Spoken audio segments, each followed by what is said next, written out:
চট্টগ্রামের গোয়ালপাড়া বস্তিতে আগুনে পুড়ে গেছে ২২টি সেমি পাকা ঘর।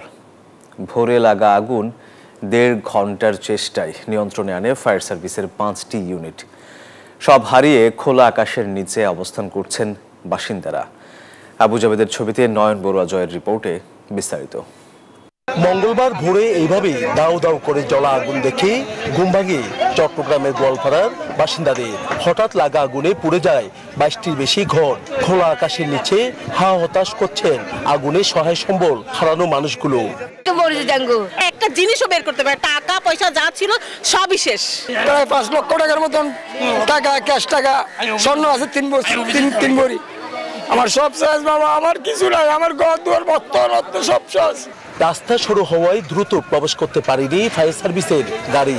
শেষমেশ আগুন নিয়ন্ত্রণে কাজ শুরু করলেও ততক্ষণে পুড়ে ছাই বাড়িঘর। পুড়েছে এক এসএসসি পরীক্ষার্থী প্রবেশপত্র সহ বইও।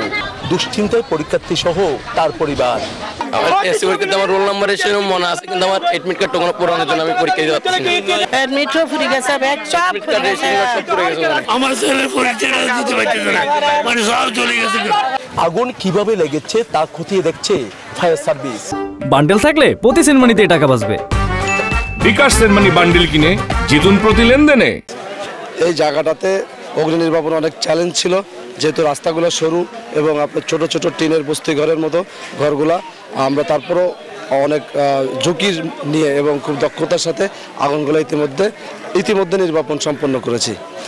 জানা মতে এখনো কোনো আহত বা কোনো নিহতের সংবাদ আমরা পাই নাই, তবে আমাদের অনুসন্ধান অব্যাহত আছে।